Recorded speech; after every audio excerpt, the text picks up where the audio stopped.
I want to welcome you all again. I know my colleague Scott Pratt welcomed you last night.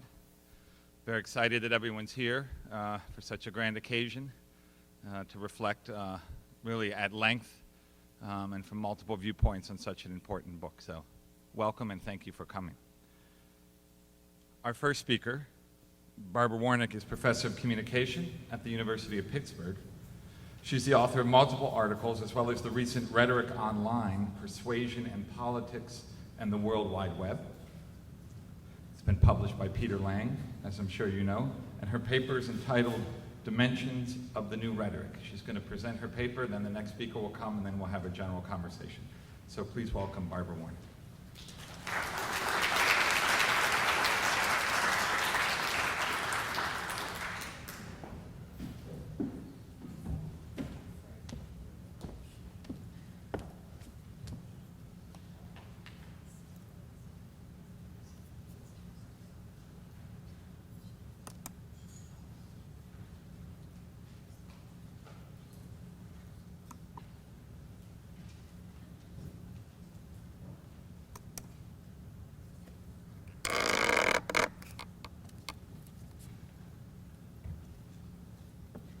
Well, of course, there's a very common topos. Can you hear me? Okay. Audio check. I don't know what to do about that.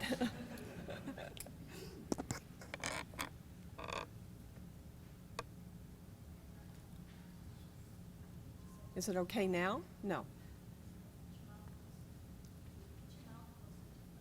I'm not sure that's the problem. Is that the problem? Sorry.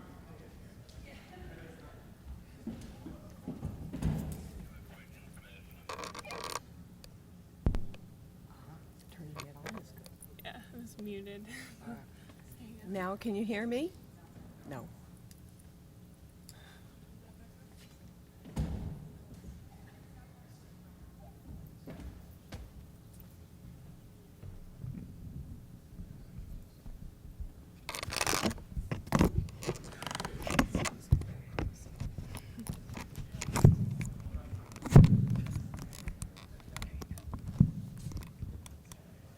How about now? Okay, good. Well, there's a common topos among those presenting papers at conferences that explains apologetically that the announced title has been changed, and I'm following that protocol. Dimensions of the New Rhetoric was a placeholder until I figured out what I was going to say. So the title of the paper, as you can see, is Empiricism, Securement, and the New Rhetoric. So just wanted to mention that to you. The intent of this paper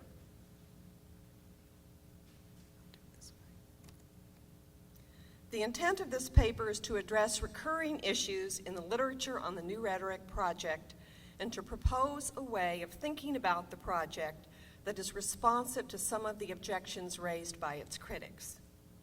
In short, these issues revolve around questions of argumentation's relationship to formal and informal logic. The charge against it is that the New Rhetoric project lacks a viable criterion or set of criteria for establishing the validity of argumentative reasoning, and that therefore its system enables a perception of what has been called baneful relativism. Criticisms such as these have been circulating since the New Rhetoric was first published, and Perelman attempted to respond to some of them in 1984 when he noted that the philosopher addresses himself to the universal audience as he conceives it, even in the absence of objectivity, which imposes itself upon everyone. The philosopher develops an argumentation thanks to which he aspires to convince any competent interlocutor whatsoever. This and many other statements in the New Rhetoric emphasize that the universal audience is a construction of the speaker who is in the process of forming and articulating the best possible argument on a question that is open to deliberation in a context in which the arguer's goal is to increase the adherence of the audience to theses presented for their assent. Perelman and Olbrechts-Tyteca's position has consistently made those who seek an objectively valid truth criterion for the acceptance of situated argument uneasy. In a recent article in the journal Argumentation, for example, George Bozier charged that the incorporation of the background assumptions of audiences into the universal audience construct is problematic because it introduces an unstable criterion for judging the worth of an argument and can be viewed as a, and I quote, useless fiction that has nothing to do with the messy world of multivocality. Bozier concludes his critique by wondering whether the vulnerabilities in the universal audience construct are a fault with argument or with some sample of mature adult human beings. This rhetorical question reveals a misconstrual of the universal audience that occurs frequently in the critical literature, the tendency to equate it with a materially existing group of potential listeners or readers, rather than viewing it as a moderating construct in the composition of arguments. Later in his article, Bozier proceeds to wonder whether an appeal to the universal audience seems to devolve to the question, whose universal audience? A question such as this implies that what is needed is a perspective outside of context, to which we can have recourse in making judgments in context.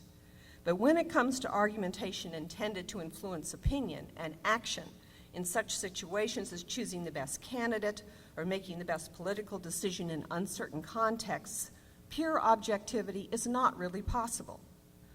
Perelman and Olbrechts-Tyteca ask whether it is good enough to say that one merely has to adopt the viewpoint of someone in the constellation Sirius and be perfectly disinterested in order to be able to provide an objectively valid opinion.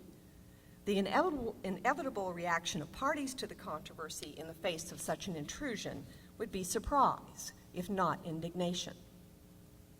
The implication of this statement is that one must be a stakeholder in a controversy in order to be so positioned as to have a say in its outcome. Therefore, true objectivity in the context of quotidian argumentation is not possible. Bozier's reactions exemplify some of the criticisms leveled against the New Rhetoric Project's epistemological position. Other problems include a failure to distinguish between a prescriptive perspective on the study of argument, such as is found in formal logic, and one that is descriptive, along with a failure to appreciate that Perelman and Olbrechts-Tyteca's system was designed and intended to study argument practices as embedded and contextualized forms of communicative action. The purpose of the remainder of this paper is to lay out the many ways in which the epistemological viability of the new rhetoric is secured, not by formal principles of logical consistency or decontextualized truth standards, but instead by a confluence of empirical findings based on its author's examination of argument structures and practices. When I speak of these elements as securing the new rhetoric's account of argumentation, I mean that taken together, they furnish the means by which its account is supported, tied down, or warranted, and thus capable of functioning as a linchpin in the study of argumentation as a force in society. These empirical findings consist of three dimensions of the new rhetoric. First, its extensive use of arguments as presented to develop an account for how they are designed to increase audience adherence. Second, its attention to the field specificity of arguments as used. And third, its cataloging of recognizable scheme types, a system which subsequently influenced a good deal of argumentation research on the schemes in context. I will now explain how each of these dimensions of the New Rhetoric Project functions to support the epistemological integrity of its system for studying and analyzing arguments in use. Let us begin by considering the process that the New Rhetoric's authors used when they set about their task. Instead of devising a formalist account of the workings of argumentation, Perelman and Olbrechts-Tyteca studied arguments in use, scrutinized their features, identified their components, and developed a general account of how they function to promote audience adherence. They studied arguments as used in such fields as law, philosophy, natural science, and politics to establish how public arguments functioned to provide a basis for public knowledge. Perelman himself noted that what was needed was an extensive inquiry into the manner in which the most diverse authors in all fields do in fact reason about values. He and Olbrechts-Tyteca therefore set about analyzing political discourse, the reasons given by judges, the reasoning of moralists, and daily discussions carried on in deliberation about making a choice or reaching a decision or nominating a person. Through close analysis of argument texts drawn from many fields, they identified specific elements such as facts, truths, and presumptions that served as starting points for arguers seeking audience adherence. The New Rhetoric project is laced through with examples in use in which arguers and their audiences took as true the same elements as the basis for agreement. Through these examples, the New Rhetoric's authors established that such elements operate functionally to provide a foothold for shared understanding and consensus in contexts in which arguments are made. For example, agreed upon facts can increase audience adherence so long as they conform to the structures of the real accepted by the audience and are not challenged. Truths function in much the same way. Perelman and Olbrechts-Tyteca noted that whereas facts are generally used to designate objects of precise, limited agreement, truths are applied to more complex systems involving relations between facts. Truths include scientific findings, disciplinary techniques, and principles of practice. In a given cultural context, facts and truths will retain their status so long as they are considered valid for a universal audience. In addition to facts and truths, a third element contributing to the formulation of premises is presumption. The New Rhetoric notes that while presumptions enjoy presumptive universal agreement, adherence to them falls short of being maximal, since audiences will expect them to be reinforced. Presumptions may be said to benefit from inertia, which is explained in the following way. Inertia makes it possible to rely on the normal. I did something. What did I do?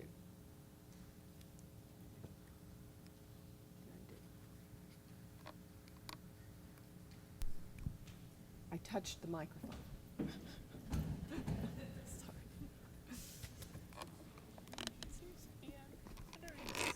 Seems to be what? Out of battery. It's out of battery. We're having technological difficulties this morning for sure. Is this one working? Great. Thank you very much. Inertia makes it possible to rely on the normal, the habitual, the real, and the actual.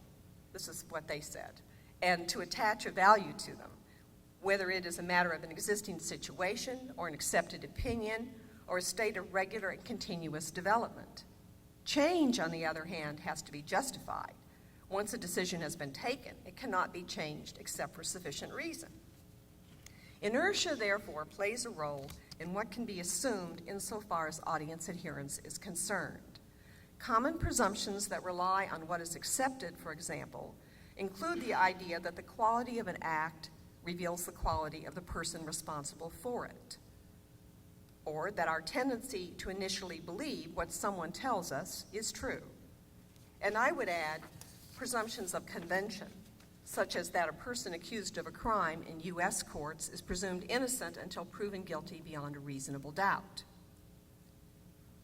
A second major means of securing the integrity of the New Rhetoric project's approach to argumentation is its emphasis on field specificity in describing argument practices. Its authors emphasize the usefulness of considering how argumentation occurs differently in specific fields so as to illustrate and establish the regularities of its practice and thereby evaluate its functionality as a mode of proof. As they noted, a discipline or field often determines the level at which the argumentation must be presented, laying down what is beyond dispute and what must be regarded as irrelevant to the debate. Knowledge in specific fields rests on agreed upon conventional presumptions and criteria for evaluation of proofs and claims. For example, Perelman and Olbrechts-Tyteca noted that scientific proofs generally rely on a system of measurement in which findings are viewed as free of values and based on observable, quantifiable facts. Rationalism also plays a role in science, since certain propositions are set apart as axioms and hold a privileged place within the larger system. In contrast, the law is bound by conformity with the principles of the legal system in which precedents function as examples that establish rules that then serve as general principles to regulate adjudication. In contrast, the field of philosophy as a discipline at mid-20th century valued reasoning modeled after forms of proof in mathematics and assumed that philosophical arguments should be addressed to the universal audience and should avoid the use of arguments that would be valid only for particular groups. Of course, different strains of philosophy proceed differently, since empiricism, rationalism, and nominalism each proceeds from a different and contrasting set of assumptions. A third and final means of empirical support for the New Rhetoric Project's epistemological integrity comes from its careful consideration of the associative and dissociative schemes of argument and their uses. By studying and cataloging the patterns of argument structure across contexts and disciplines, the New Rhetoric Project offered a useful typology of scheme types based on actual argument practices that has subsequently served as a resource for studying the workings of argument and use. Perelman and Olbrechts-Tyteca's breakdown of scheme types has expanded our understanding of how argument works by elaborating on the role of audience adherence in the acceptance of specific types of scheme-based reasoning links. Furthermore, through their study of the role of values in argument, Perelman and Olbrechts-Tyteca have shown how quotidian argument forms rely on values, as in arguments from dissociation and double hierarchy. As Warnick and Klein have demonstrated, the schemes as used in the New Rhetoric Project form the basis for an expanded topical system that can be used by many to study argument practices in contemporary society. Support for this system of scheme types grows out of the method used in the New Rhetoric Project to develop it. As Perelman noted, he and Olbrechts-Tyteca called through arguments used in a number of fields at the time of their research, collected them, and studied their structure. These argument examples, comprised of the quotes on file cards to which Noemi Perelman-Modis referred in her description of their work. These scheme types they identified have subsequently been studied and further cataloged by argumentation scholars, including Kinepointner, Mazel, Schiappa, Walker, Sillers, and Warnick and Klein. And I would be interested, by the way, if any of you know of other people who worked on the schemes whom I did not mention so I can include them in my citations. Please let me know that. I'm going to talk about the study I did with Susan Klein, but that doesn't mean that there hasn't been a lot of subsequent work on the schemes as a mode of analysis. The schemes include quasilogical schemes, argument forms based on the structure of reality, that is what the audience views as real, schemes used to establish the structure of reality, and dissociation. All of these argument forms are indigenous to the cultural contexts of the West that are European in origin. They function well generally in those contexts because they draw upon values, beliefs, and presumptions subscribed to in those cultures. Perelman and Olbrechts-Tyteca believed that patterns of audience adherence and the attributes of the universal audience were specific to the culture in which they were used, and they noted that each culture has its own conception of what is to be regarded as real, true, and objectively valid. And I noticed in some of the abstracts for the conference that people are now studying the cultural situatedness of argument. I'm looking forward to hearing some of those papers here. If we consider the factors that predispose Western audiences to accept the various scheme types, we can see how this might be the case. For example, quasi-logical schemes such as transitivity, reciprocity, and disjunction function similarly to the syllogism by transferring audience allegiance from an accepted premise through an intermediary term to a conclusion. Their persuasiveness therefore derives from their resemblance to formal logic. Reciprocity arguments rely on a perceived and conditional symmetry between two terms. Contradictions depend on the idea that simultaneously asserting X and not X is absurd. Transitivity as a scheme has the structure of categorical syllogisms that convert non-formal to formal expression through reduction, and thus has the appearance of formal logic. By making use of recognized and habitual practices of association, then, quasi-logical schemes exploit the cultural and cognitive predispositions of audiences as constructed by arguers. In their study of arguments as used in extended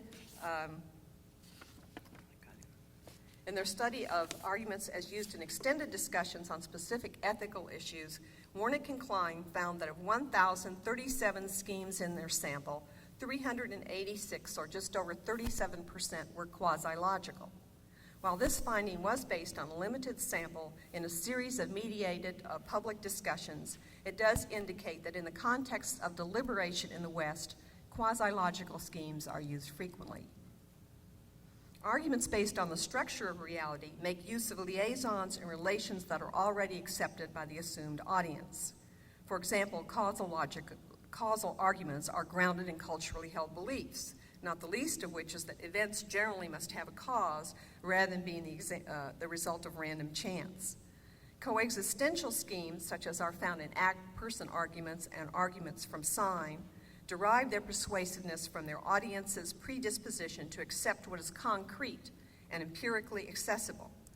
The schemes in this category were the ones most frequently used in the Warnick and Klein sample.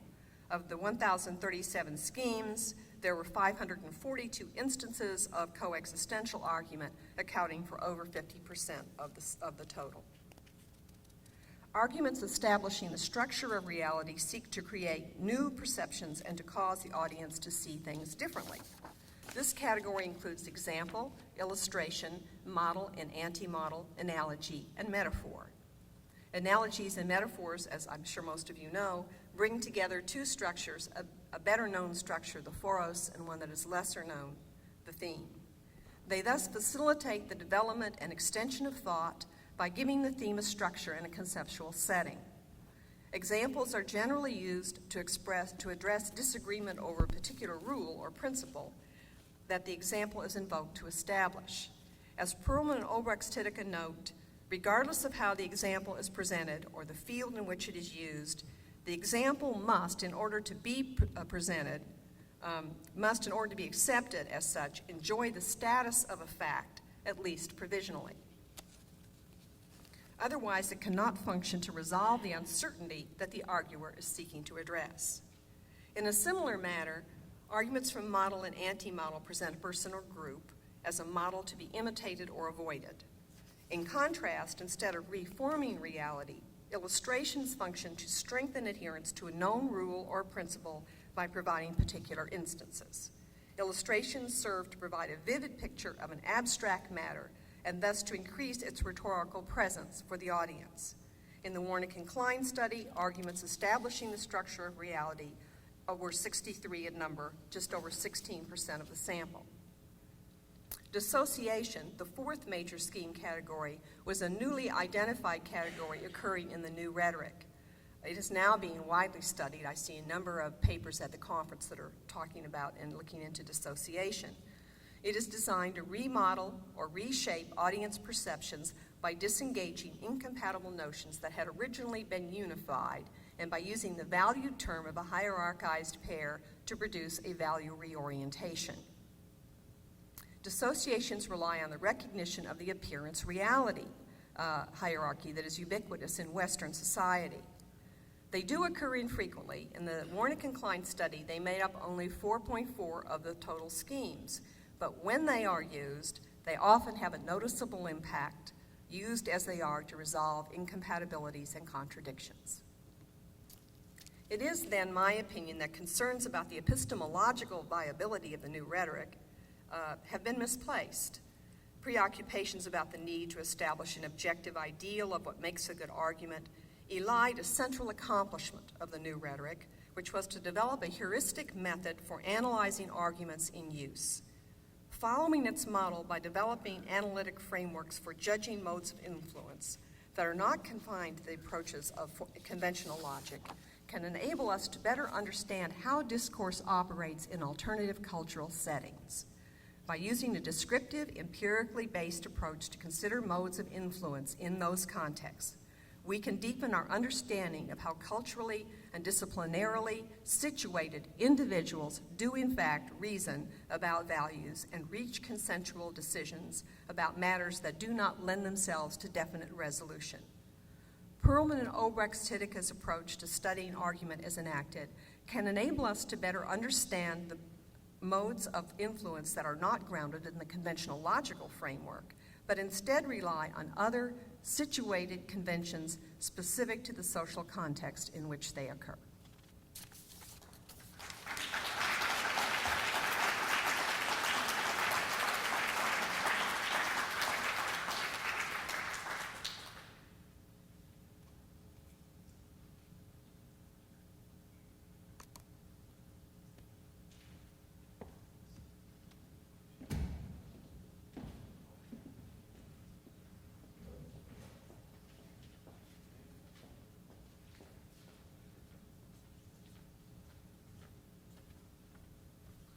Thank you, Barbara. Our next presenter is Christopher W. Tindale. He's professor of philosophy at the University of Windsor. He's the author-editor of several books and articles. His most recent book is Fallacies and Argument Appraisal, published by Cambridge University Press. His paper is entitled, I have been led to believe, Ways of Being Reasonable, Perelman and the Philosophers.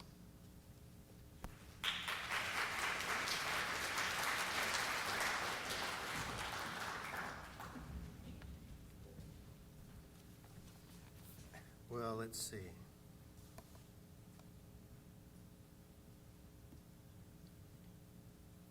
Oh, it's a bit...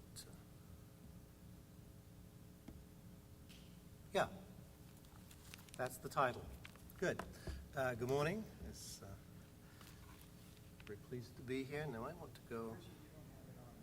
Yeah, I know. I'm There we are. My paper is too large to fit in anywhere here. It's a bit long, so I will speak off the slides, I hope, and move through them fairly quickly, and then slow down later on, if time allows, as I get to what I think is of more substance. So I want to talk about philosophers. So how many of you are philosophers? I mean, it's a hard question, I know, but your primary discipline, that from which you come. So, very small group of you. So, if the success of argumentation is measured in terms of the effectiveness on the audience that was intended, then on a certain level, the new rhetoric fails, because Perelman and Olbrechts-Tyteca, as we know, wrote primarily Perelman wrote as a philosopher for philosophers. We see this all over the place. The goal was to set up, against the trends in philosophy at the time, a logic of value for logicians, to get philosophers to turn towards the concerns of action and value. And yet there didn't seem to be the kind of uptake that he might have expected among what I'm going to talk about here anyway as mainstream philosophers. I was struck again, I'd been struck before, by Tom Connolly's talking about the way in which the new rhetoric was received by the philosophical community. It's part of the call for papers for this conference. I think it comes from his Rhetoric in the European tradition. And he talks about that it was well received in Europe, as well received in to some degree in North America. But even in Britain, he says, Peter Strawson, in a review in Mind, reviewed it favorably. This is in Britain that is dominated by ordinary language philosophy. And I was surprised by Tom Connolly's surprise, because why, perhaps, would we think about this being odd. Strawson. So let me talk about some of these philosophers. I'm not going to talk about the sort of uptake that came on the continent, and I will sort of mention subsequently the kind of uptake that we saw from Henry Johnson Jr., I suppose, is the primary philosopher we might think of when we think about North American philosophers responding to the new rhetoric. But I'm interested in those ordinary language philosophers who are doing things that we might have thought would make them more receptive. And some of them were quite receptive to what Perelman was doing. So this review by Strawson comes after the publication. Strawson was a member of a group of philosophers at Oxford. I'm going to talk about Oxford, not Cambridge, those people working with Wittgenstein. But he was a member of J.L. Austin's group. Many of you will be familiar, I hope, with Austin as the originator of speech act theory, and would meet every Saturday morning or most Saturday mornings, to go through lists of words, making up lists, looking at their usages, and then thinking about the various contexts in which these usages applied. And this group included Strawson, who was a student of Austin, and Grice in particular. It included Grice, it included H.L. Hart, the philosopher of law. It included R.M. Hare, Geoffrey Warnick. So quite an influential group. We're sort of working there together, and it's not so surprising that someone this interested in how language is being used in ordinary situations might have been attracted to the project of the new rhetoric when this came out. And in fact, of course, Strawson's talking about a book that's over 700 pages long, and he's reviewing it in one page. We might think he's going to miss a few things here. But he talks about its humaneness, he talks about its civility. He really has a sense of the enormity of the project. But there is I have a quote from his review here, which strikes a kind of odd turn. They are in fact concerned with all discursive means. They say they're talking about argumentation, says Strawson, but they're in fact concerned with all discursive means of securing adherence to theses or points of view, of ways of looking at things, whether or not such theses or views are presented at the conclusions of arguments. Well, he's sort of saying, well, but they're doing things which are outside of argumentation, because surely this is what argumentation is. So already there's a kind of tone there to suggest he's not caught the full tenor of what they're about. Later on, though, his work does move towards what he talks about as being as pragmatics, and I talk about that a little more in the paper. Two other Oxford philosophers, J.L. Mackay and H.L. Hart. Mackay was not a member of the Austin group. The reason I mention him here is that he does review some of Perelman's work. He's reviewing an article that's in one of the collections by Hillel, and it's an article called The New Rhetoric. You recall that Perelman published lots of short articles of that title to popularize the model. And in this review, Mackay disputes Perelman's reading of the Petitio, and says actually something more, something stranger. He disputes the review of the Petitio because he thinks Perelman's got it wrong. Perelman's talking about the way in which it's treated in the Encyclopedia of Philosophy, and he talks about, it's said there that the Petitio, begging the question, is both valid and seems to be valid when it's not. So this seems to be contradictory. How can the same person say this? And Mackay says, well, it's not the same person. It's two articles, and in fact, I wrote one of them, and I got it right. And moreover, I'm treating argumentation in an equivalent way, not a similar way, he says, but an equivalent way, which is quite striking. If you go back and read this review, and I do your analysis of this in the article, it doesn't work. Again, Mackay has missed what Perelman is doing. There's all of the fallacies of discourse that J.L. Mackay is talking about are reduced to some kind of formal model. There's no recourse to context. There's no recourse to to audiences. And so it's very difficult to see how that claim that he's doing something equivalent can be borne out. And in fact, when we actually look at how Perelman in many places treats the petitio, he's got Mackay right. Mackay does contradict himself, I think. H.L. Hart, far more sympathetic. He does the introduction to Perelman's work on argument and justice.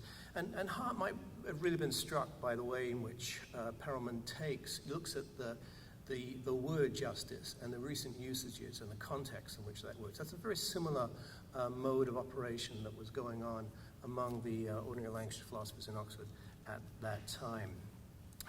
Hart is familiar with the New Rhetoric project. He's able to tie in the interest with justice and argument, stresses the importance of reasoning about values, which is the turn that we see in Perelman's work at this time.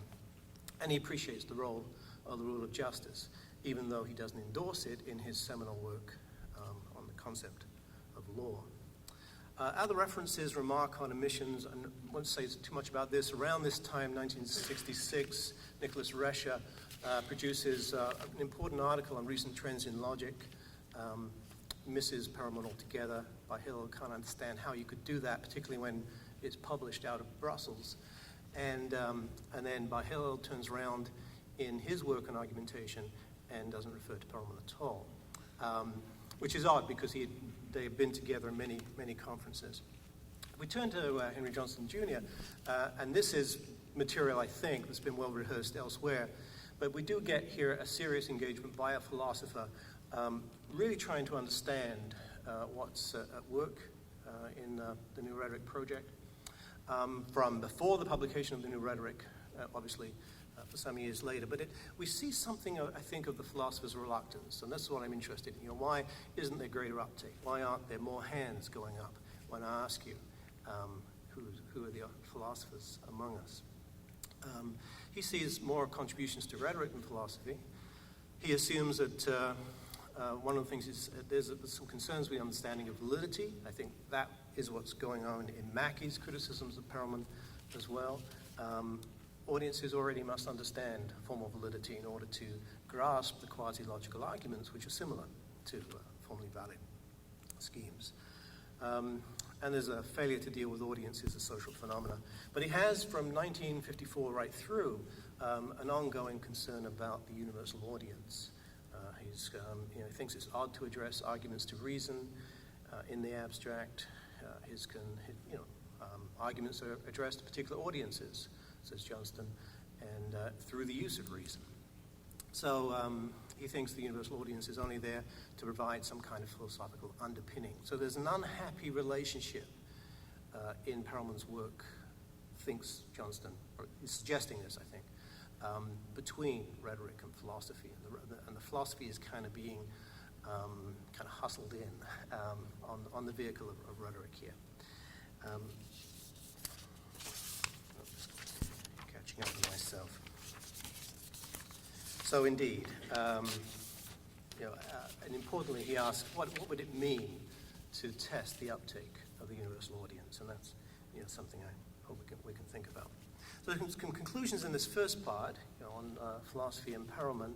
There are missing references certainly to the role of rhetoric, but I also think what is important is this conference that took place in 1958 that brought together a group of continentalist philosophers. That's what Charles Taylor calls them in his review of the proceedings of that conference, and a group of Oxford ordinary language philosophers.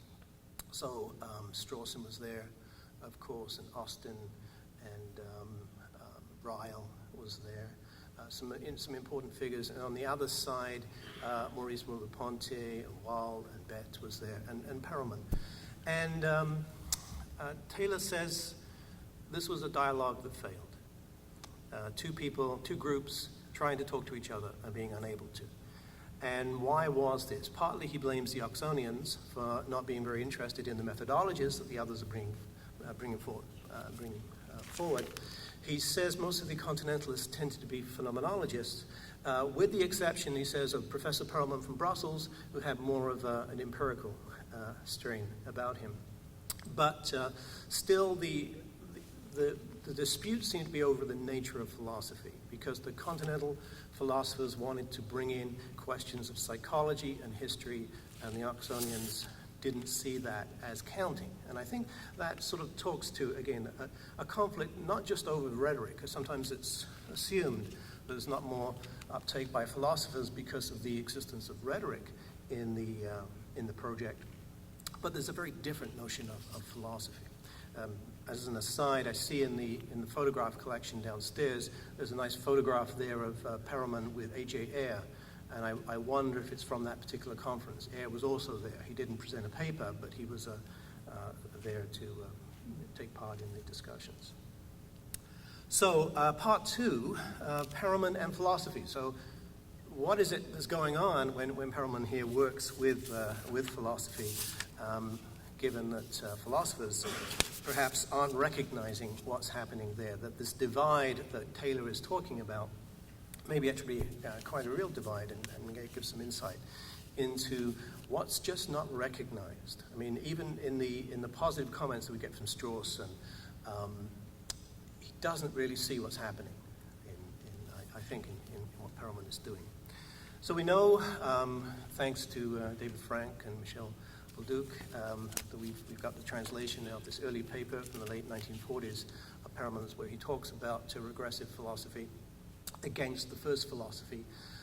And Scott Pratt yesterday talked about this and actually gave quite a few quotes from this, so I don't have to worry so much. I can move more quickly through these slides.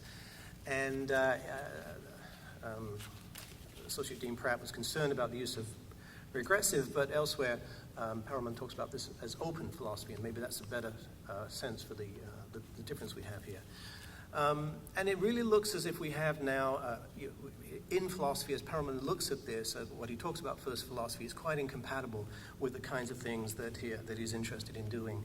And there's a break with the links that join the elements there, and a profound change in the conceptual data, such that he brings, I think, affects a dissociation on the notion of philosophy, pulling out a type 2 now, a term 2, which he's calling open philosophy, leaving behind the term 1, which is philosophy which he doesn't see it to be valued in the same way.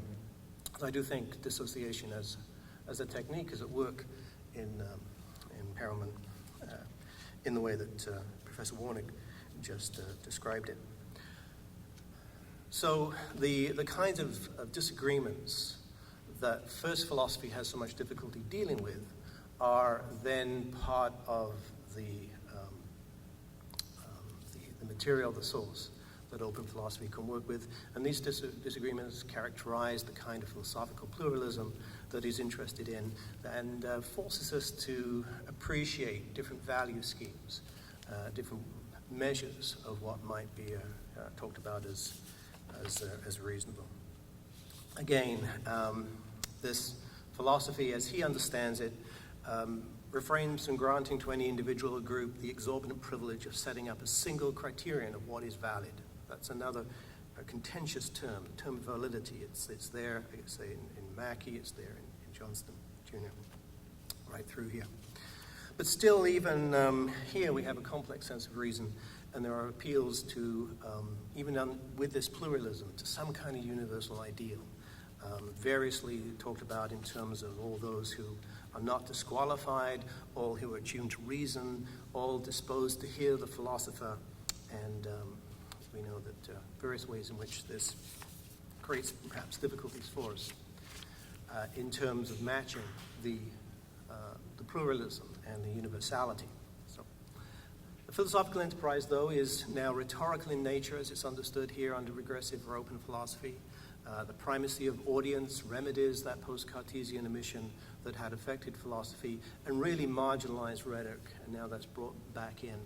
And so the new rhetoric, at its core, is philosophical. It's philosophical argumentation, it serves philosophical purposes, it conveys philosophical ideas, and is primarily addressed to a philosophical audience, which is transformed. Now, it's not just that Perelman is transforming the notion of philosophy here, but is transforming the notion of philosophers and what they will do. It's a very exciting project that's being laid out here. So if Perelman's philosophy is not recognizable to his contemporaries, and I come to the third part, really the last part of what I wanted to say here, it's in part because it draws from a past that they have not considered important. Perelman is essentially, suggest, an Aristotelian philosopher drawing from that Aristotelian past. The Oxford ordinary language philosophers are drawing from that past as well, but not from the rhetoric. They're teaching Aristotle, but they're teaching a different Aristotle. And one of the more interesting claims we get from Perelman is that he amplifies and extends Aristotle, and does this in a way that shows his philosophy to be essentially Aristotelian. So if we think about the way Aristotle proceeds with something like Plato's form of the good, again, Professor Pratt referred to this yesterday, but Aristotle says, well, what good is the good? We can't use it, we can't grasp it, we can't use it if we could. Rather, we need to be concerned about the particulars. We need to work with the particulars. We don't see these universals. The physician does not see health.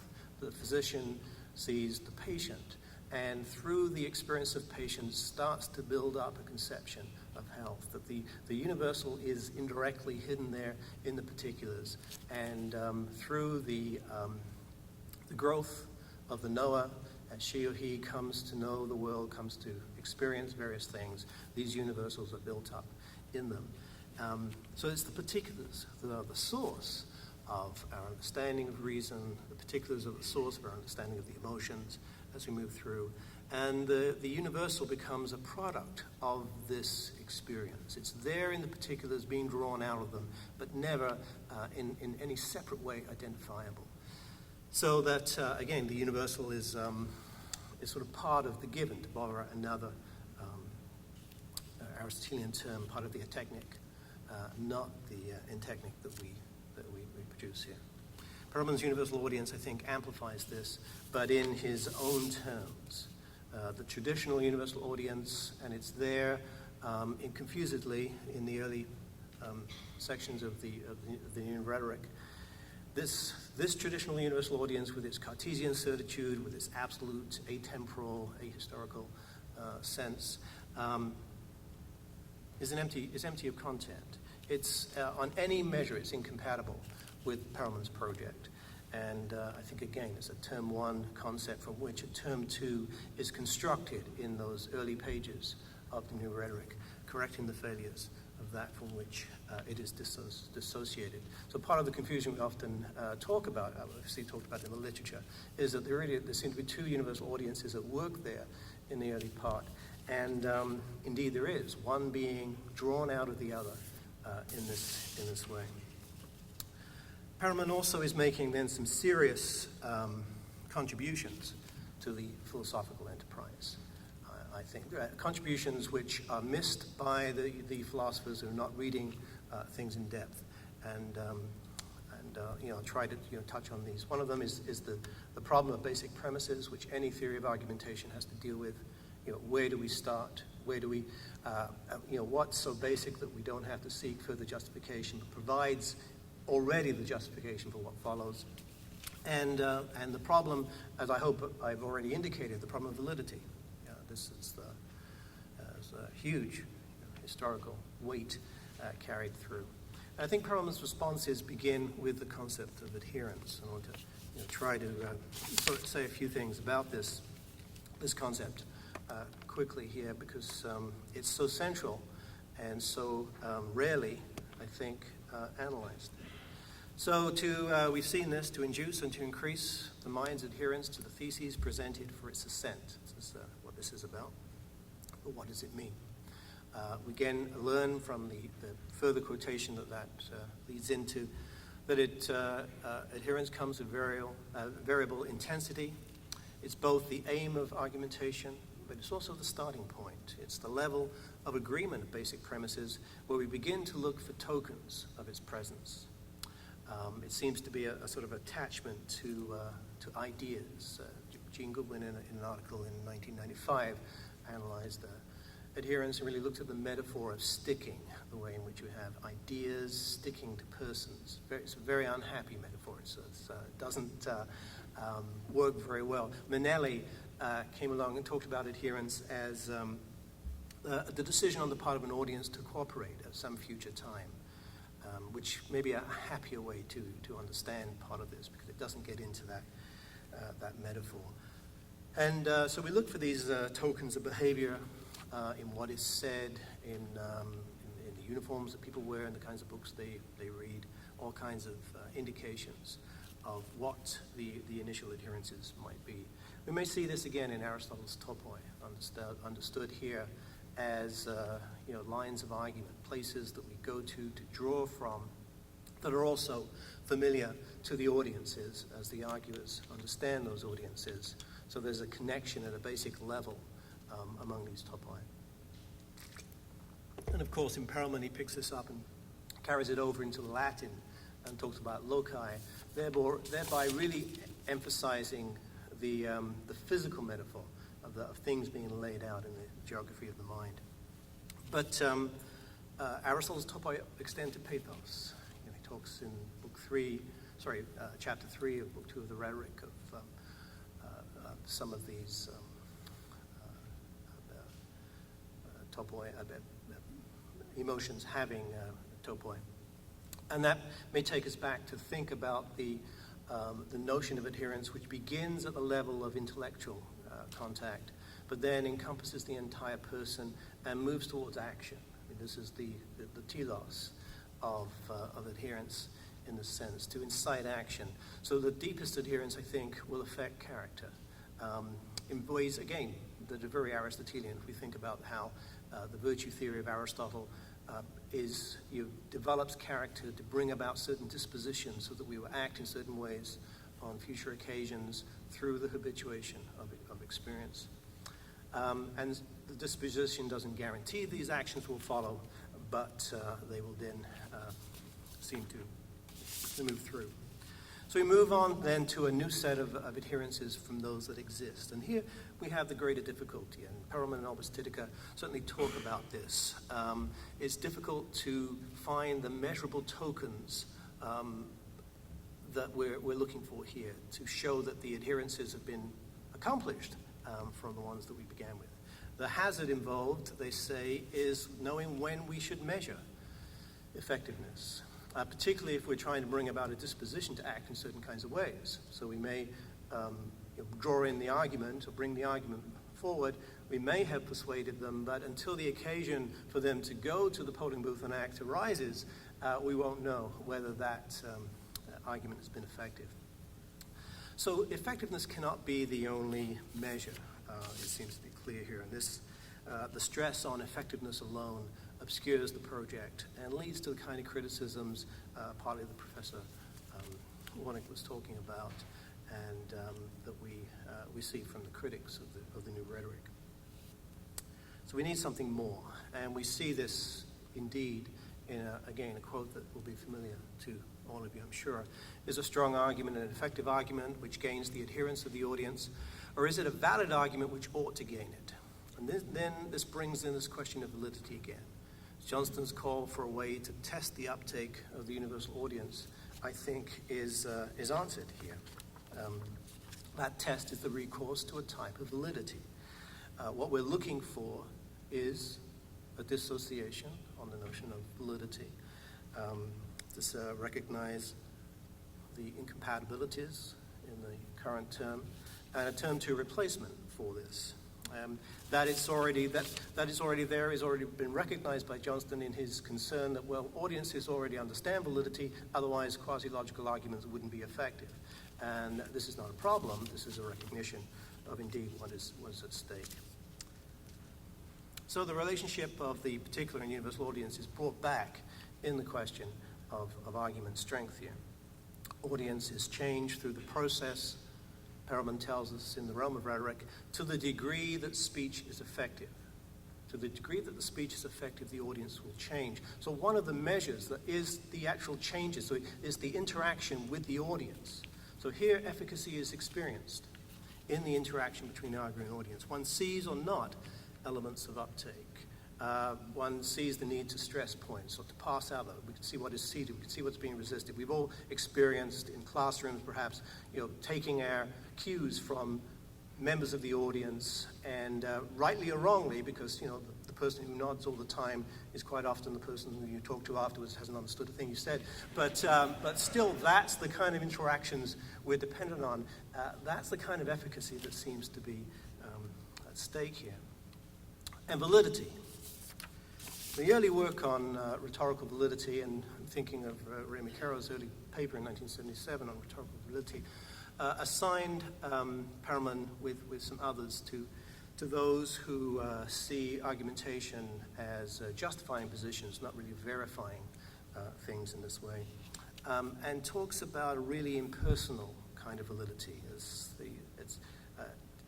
Interprets the universal audience in this way as the dispassionate object dispensing answers. That's from that particular analysis. And I think in contrast to that, we see in Perelman really a personal validity.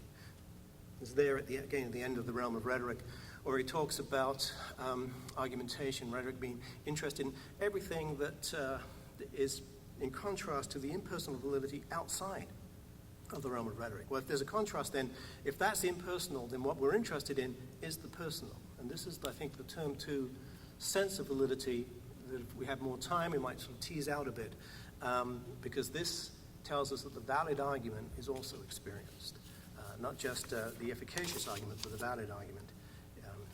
Audiences have reasoned before. We're talking about communities of reasoners. Through the rule of justice, their decisions carry over from situation to situation. And these argumentative communities have histories, and the persuasive choice is validated through this universalizing. So communities have measures of strength, what I think we can talk of as ways of being reasonable. And again, this is, I think, validated by some of the statements that are made about the reasonable, and I'll draw this to a conclusion here. What is reasonable must be able to be a precedent which can inspire everyone in analogous circumstances, and from this comes the value of the generalization or the universalization, which is characteristic of the reasonable. So this universalizing move aligns us with an audience that does not exist apart from the particular, like the Aristotelian recognition of the universal. We abstract the idea of what it means to be reasonable and apply it to the future. So, the early philosophical responses to the new rhetoric recognize its ambitions, but I think miss the power of the details. There's a resistance not just to the rhetoric, which is carried over even in sympathetic readings like that of Henry Johnston Jr., but really to the concept of philosophy, which has been transformed through its infusion with rhetoric, so that quite serious philosophers are appreciative of what's going on, but not recognizing its power. And really a failure to appreciate the sort of conceptual shifts that are involved with concepts, with techniques like dissociation, and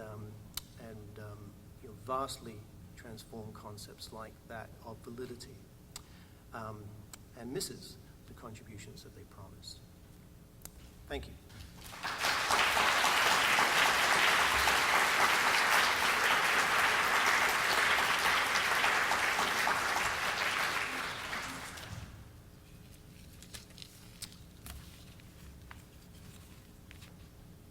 So how we now proceed is up to our leader.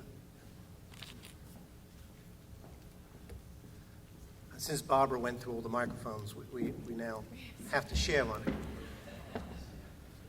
I should stand here because you're taller than I am, and Okay. Okay. So can everyone hear me? So I'll recognize people who want to ask questions, and then just please indicate who the question is for, and both our speakers have microphones and they can address. So please, if you could stand and be loud. Given this narrative background, philosophers, different personality, it seems to me, given what's happened in recent rhetoric, somehow Pullman is not mentioned in all this, and he's had literacy back. How do you place this work, which is really Yes. Well, that's the Cambridge side we were talking about. The question was, well, where's Toulmin in this? You know, isn't there a kind of huge gap in what I was talking about in sort of saying, well, we haven't seen this uptake from philosophers? And I did sort of try to sort of say at the beginning, there's been an interest in particular philosophers in this work, and Toulmin obviously is a case in question, although he's going his own way, and it would take a different conference, I think, to talk about the compatibilities and the incompatibilities between what Perelman and Olbrechts-Tyteca are doing and Toulmin's model, although that, of course, is also experiencing its 50th anniversary. So it's, you know, that it comes into this discussion at some point over the next few days is appropriate. But I would see Toulmin coming out, his influence of Wittgenstein and coming out of the Cambridge School. And I did, again, unhappily, I think, since I'm working with the overheads, but in the fuller paper, which I hope you'll have an opportunity to look at if you're inclined to do so, it sort of emphasizes that, you know, these are the decisions I'm making in terms of this analysis. But I agree, there we have a philosopher, and we'd have to then wonder why he's interested in taking the route he's taking, and not, you know, coalescing more with Perelman. I'd like to say a couple of things about Toulmin. I was struck in doing this paper by the congruence of their conception of field across the two works, and they were doing this work independently of each other, which is rather interesting. And I know one observation that Perelman made about Toulmin, which I take to be largely true, is that the notion of audience, you know, in the uses of argument, is largely absent unless one considers the role of field. Because I think the role of backing in its relationship to field, that's where audience could come in. But that is a decided difference between the emphasis that each of them respectively has at that point in time.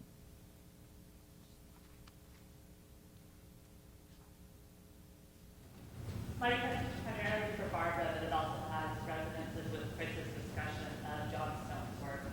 And I'm coming from a place where I'm relatively new to the study of the new rhetoric, so maybe you feel you've already responded to this. But I was wondering if you could tell me more about how the concept of inertia and also culture modifies the idea that the universal audience is actually posited by the rhetoric rather than a real audience. I have to think about that for a while. Inertia is a characteristic that can be functional in the composition of argument, because the major functionality of the universal audience is in the composition of argument. And if we can look at presumption and burden of proof, for example, to go back to Whately's conception, Whately, you know, described this. I always think it's ironic. Whately was describing these two concepts as related to religion in its time, and that he was arguing that religion has the presumption, and anyone who wants to challenge it has the burden of proof. But in any case, I think that that inertia would be an example of something that provides a resource. If you are trying to compose an argument for a given audience, you can pause to think what is taken to be true or what is taken presumptively to be true in casting up your argument. I'm not sure I answered your question. I do, you know, see social inertia, and I talk about this in the paper as one of the, you know, primary sources for tokens of adherence, the initial adherences that the arguer is looking for, and then moving towards, because one of the interesting questions that's raised by the new rhetoric is how we bring about change given the forces of inertia that are there. And the universal audience, as we're thinking about it, this will be one of the more contentious concepts that will be bandied about and discussed over the next few days, I'm sure. And we just got our digs in first to set the tone, perhaps. But many people, and I reckon, you know, several people in the room here have dealt with this, I think, far more coherently than I have. It's the difficult concept.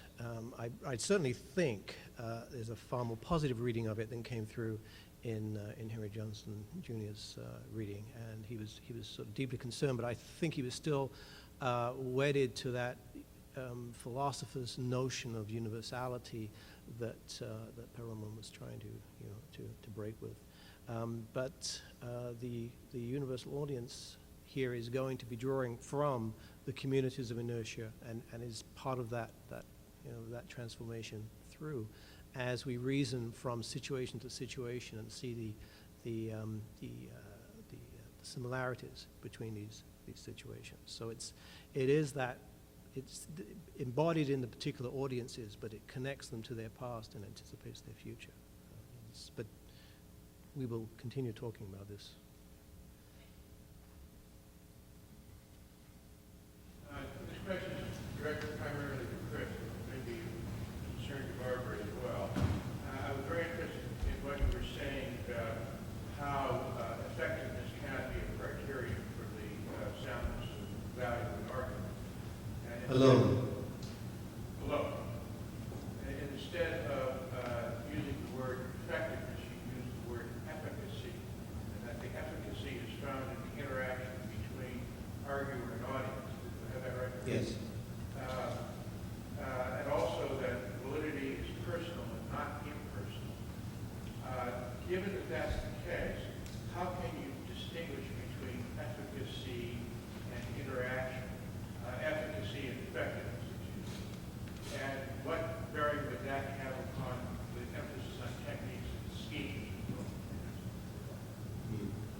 I haven't thought about that. So the question is really the relationship between efficacy and effectiveness.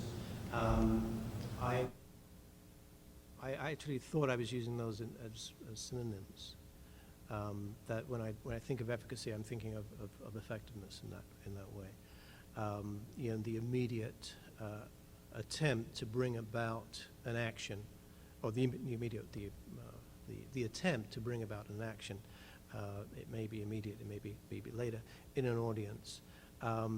That's one of the criteria that we have for the strength of arguments. But the larger one is this question of validity, which stands outside of that.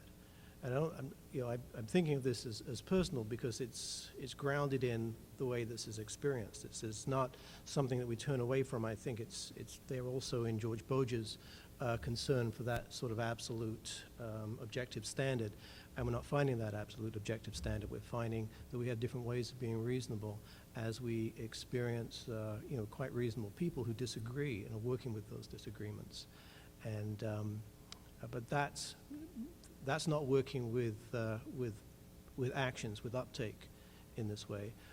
That's working with a sort of connective, coherent sense of reasonableness that moves us from situation to situation. So there are ways so that's what I see as the tandem here. The immediate response to the argument and dealing with what's being advocated in that argument, and the way this connects us to the other reasoning which we have done in the past, which we will do in the future, as members of communities of reasoners. That's the sense of validity that I see at work there. I haven't fully answered that question, but it's a tough question. I think that I got more time to think than you did. I had to think hard on this one. I believe that the idea of effectiveness would be related to, in relation to the schemes. The schemes all are based in a sort of a scaffolding of audience recognition and sort of cultural acceptance. And so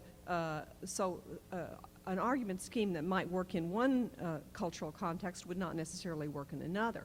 If you can identify the culturally specific assumptions, truths, and facts in a given, zone of argumentation, then I think you've discovered some of the bases for audience adherence. And it's very interesting to me to study the use of the schemes in actual speeches, for example. I published an article that was a study of the use of schemes in John F. Kennedy's address to the Houston ministers about his Catholicism, which is a superb example of how a speaker can make use of dissociation in a way that fully recognizes audience predispositions and values, and thereby is very successful.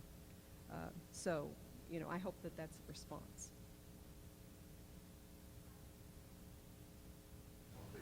This is a question first for Barbara, but I think Chris may want to respond as well. You just said that the recognition of the schemes, there has to be an audience recognition of the schemes. In its introduction to the Quasilogicals, the new rhetoric sets up a very high threshold for the Quasilogicals, and I'm going to read it to you. The schemes about to be discussed lay claim to a certain power of conviction in a degree that they claim to be similar to the formal reasoning of logic or mathematics. And then, but since there are formal proofs of recognized validity, quasi-logical arguments derive their persuasive strength from their similarity with those well-established modes of reasoning. Doesn't it seem to suggest that the audiences had to study formal logic in order to recognize the quasi-logicals? And doesn't your empirical study, in fact, contradict that, and that people are quite able to recognize the validity in arguments for definition, reciprocity, transitivity, without any collapsing background to some standard of formal reasoning, which these somehow reflect inadequately. And this kind of criterion which they set up, which is always what people problematic for me, I think relates to this business I used to just define this as philosophy, rhetoric and philosophy. So I wonder if you could comment on that high threshold. Okay, what I understood you to say as you were beginning, Jeannie, is that what they're saying in the passage you read assumes that the audience has some knowledge of formal logic in order for it to work. I don't think that's necessarily true, just based on the study that I kept citing in the paper, because what we did there, just very briefly, is we were looking at the Ethics in America series that was televised, that was organized by Fred Friendly over a period of, there were eight airings of this on different topics, law, medicine, and whatever. And it's very fascinating to see how different people reason. Some of the people in that program series included Antonin Scalia, Anna Quinlan, Geraldine Ferraro, prominent people at that time. And when we looked at their use of the schemes, and they're basically talking with each other, it seemed that intuitively people would have resort to simple argument structures that resembled the syllogism and quasi-logic when they were trying to make very basic kinds of arguments. So I'm not, it may be that they're holding that opinion that audiences have to be familiar with formal logic, but I would disagree with that. I think audiences, it's so ubiquitous in our cultural context to do it that way, argument from definition being an example, that I don't think audiences need that.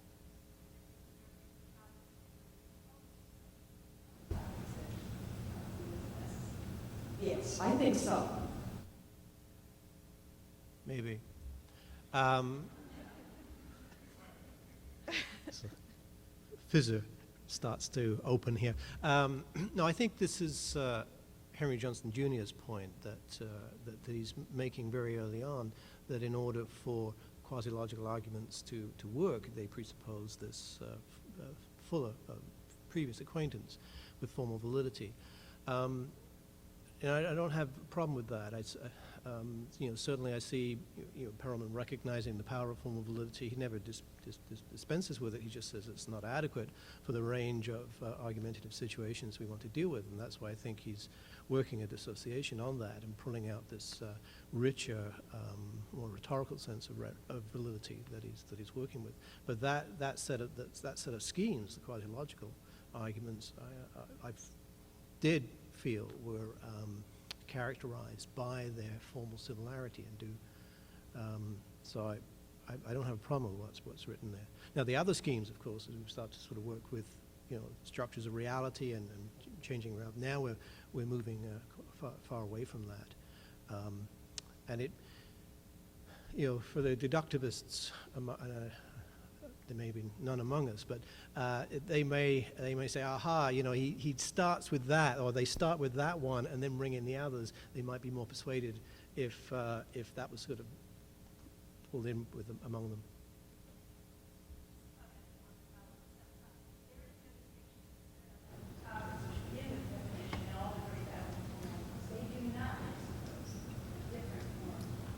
For the labels.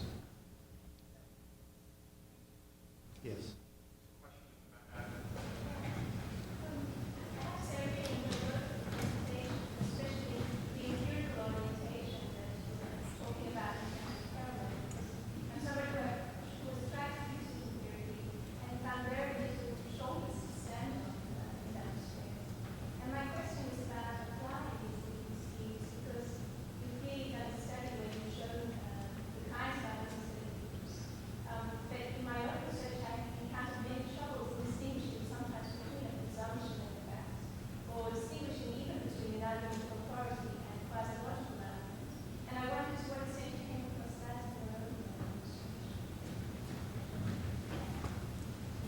In the last section where they're discussing this in the New Rhetoric, they emphasize the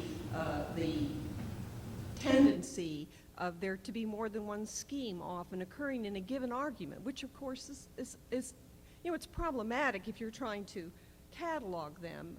How do you code this? So my co-author, Susan Klein, and I would go through each transcript independently and encode each of them, and then we would meet and discuss our differences, which is a standard way of doing empirical research.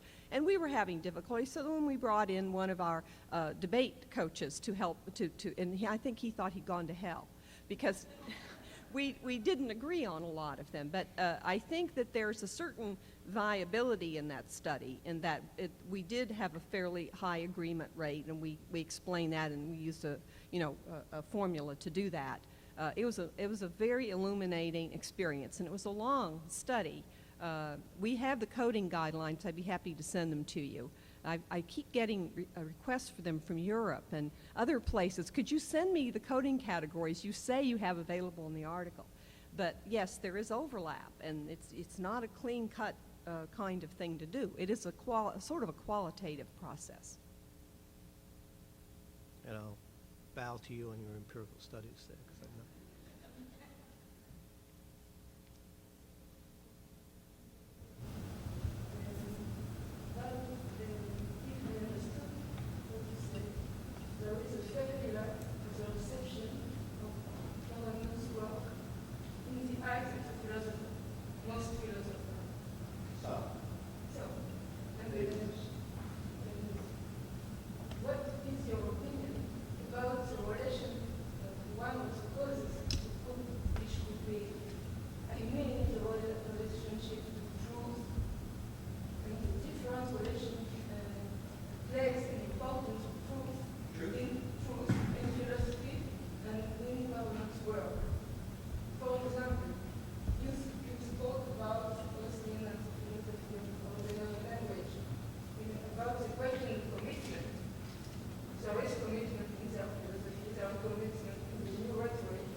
Yes.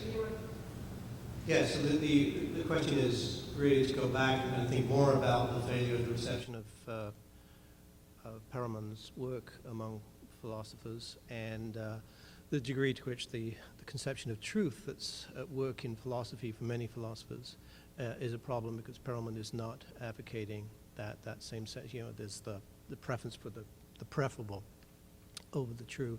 And where the true comes in, it's really, again, it's a radically remodeled sense of truth that's at work there. I think this is interesting. I mean, particularly as I start off in the paper the contrast between Austin and Perelman, because they both come out of Frege. Perelman did his early work, his PhD thesis on Frege's work. Austin was one of the early translators of Frege's work on mathematics, and there's still that sort of more dominant sense of concern for truth. I think there's at work in the in these other philosophers, and they're not they're appreciating that there's a richer model of argument in Perelman, but it's the goals that they're not so interested in. And of course, we're to go back to that photograph of Perelman with A.J. Ayer, again, that's the contrast is right there. That would be a wonderful photograph on a book, just in terms of the clash of philosophical perspectives at a time when we're being told that any statements that can't be verified in some way, that can't be reduced in terms of the truth value, aren't meaningful. Then most of what Perelman's writing about would not be meaningful. So that they're standing side by side in this photograph is quite paradoxical. There's a kind of paradox of perspectives at work there. So I think this may well be it. That the trends that are at work in what I called in quotation marks mainstream philosophy are if we use the metaphor of a stream, then Perelman's swimming upstream there.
Answer this pretty briefly, and I imagine Chris has a response as well.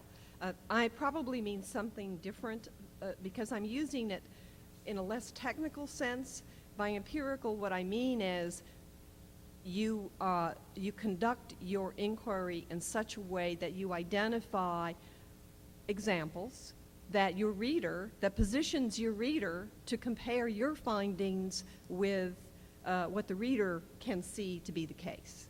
So I think that the last part of the New Rhetoric, where they're talking about the schemes, is intensively empirical, and I believe that Lucie Olbrechts-Tyteca did a lot of this work because she had the social science background, and what she did was she read very widely in the literatures of the day and the publications of the day, and he says in an account of their work that they identified these schemes and all this discourse, and they said, well, now what do we do with them? And I think they used something that some social scientists would call a Q sort, where they took these cards and they put them into, they decided what kind of categories they had, and then the schemes grow out of a long period of examination of actual samples of arguments and an effort to make a coding scheme for them.